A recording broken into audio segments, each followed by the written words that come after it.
The steak was slightly overcooked. That was all it took. Inside the lavish dining hall of Ravencrest, New York's most exclusive rooftop restaurant, the mood was elegant, until Gregory Langston, tech billionaire and media darling, slammed his crystal glass down hard enough to make the silverware jump. "This is unacceptable," he roared, his voice echoing through the restaurant like thunder cracking over a still lake. Every fork froze midair. Every eye turned. Standing across from him, hands trembling slightly, was a young waitress in a faded black apron. Her name tag read Ava, her smile dim but polite, the kind that hides exhaustion. She had been on her feet for 10 hours. Langston wasn't done. "I come here to get what I pay for. I don't expect to be served garbage by someone who can't follow a simple order." A hush fell over the room. No one dared breathe. Ava's cheeks flushed with heat, not from shame, but restraint. But then, she did something no one expected. She took a slow breath, straightened her posture, and looked him dead in the eyes. And then she said one sentence. "I hope your mother never sees how you speak to people." Silence. Deafening. Langston's mouth opened slightly, but no sound came. Somewhere near the back, a fork dropped.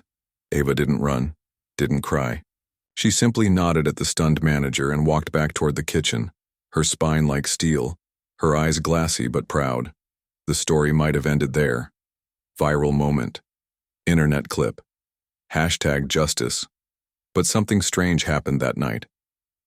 Gregory Langston didn't finish his meal. He didn't call security. He sat there, shoulders slumped, eyes staring at his untouched plate.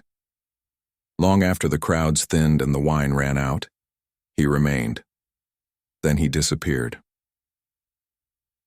3 weeks passed.